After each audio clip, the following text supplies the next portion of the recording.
మరోవైపు తెలంగాణ రాష్ట్ర టీడీపీలో అసలు యుద్ధం మొదలైంది. అధ్యక్ష పదవి కోసం రేవంత్ వర్గం, ఎర్రబెల్లి వర్గం పోటీ పడుతున్నాయి. అధ్యక్ష పదవి మాకు కావాలని చంద్రబాబుపై తీవ్ర ఒత్తిడి తెస్తున్నారు. మరి తెలంగాణ అధ్యక్ష పదవి ఎవరికి దక్కనుంది? చంద్రబాబు మనసులో ఎవరున్నారు? వాస్తవ స్టోరీ. తెలంగాణ టీడీపీ అధ్యక్ష పదవి కోసం నేతల ఆరాటం. పార్టీ పగ్గాలివ్వాలంటూ చంద్రబాబుపై రేవంత్ రెడ్డి ఒత్తిడి. అధ్యక్ష పోటీలో ఉన్న సీనియర్లు ఎల్ రమణ, ఎర్రబెల్లి. పార్టీ కమిటీపై చంద్రబాబుతో టీడీపీ నేతల భేటీ.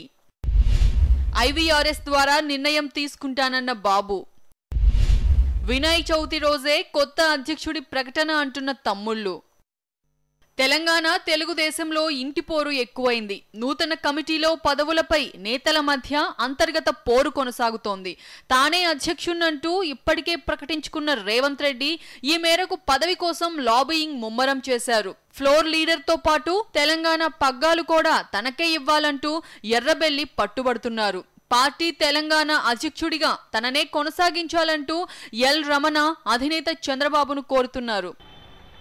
ఈ నేపథ్యంలో మంగళవారం విజయవాడలో చంద్రబాబుతో టీడీపీ నేతల భేటీ ప్రాధాన్యతను సంతరించుకుంది. అసెంబ్లీ సెషన్స్ కు ముందే తెలంగాణకు ప్రత్యేకంగా కమిటీ వేయాలంటూ చంద్రబాబును నేతలు పట్టుబట్టినట్లు తెలుస్తోంది.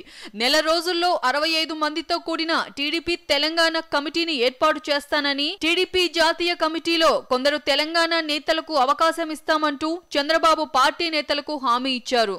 రాష్ట్ర కమిటీ కూడా ఇప్పటి కూడా పూర్తి చేయలే కాబట్టి 65 మందితో కూడినటువంటి రాష్ట్ర కమిటీని కూడా మరి త్వరలోనే పూర్తి చేసి ప్రకటిస్తామని వారు చెప్పడం జరిగింది.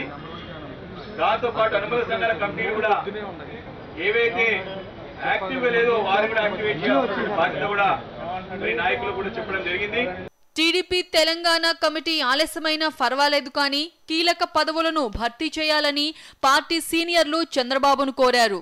ఐవీఆర్ఎస్ ద్వారా 4.5 లక్షల మంది క్రియాశీల కార్యకర్తల అభిప్రాయం సేకరించి ఎక్కువ మద్దతున్న నేతనే అధ్యక్షుడిగా ప్రకటిస్తానంటూ చంద్రబాబు వివరించినట్లు సమాచారం. వినాయక చవితి రోజే కొత్త అధ్యక్షుడు ఎవరనేది ఖరారు కావచ్చంటున్నారు తెలంగాణ రాష్ట్ర తెలుగు తమ్ముళ్ళు.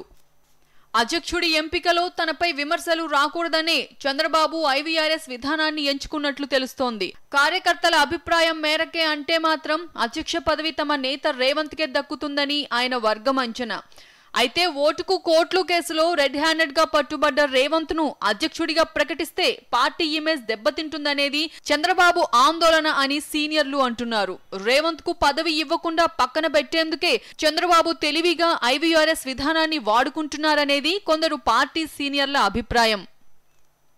Pradeep, political correspondent, Hyderabad.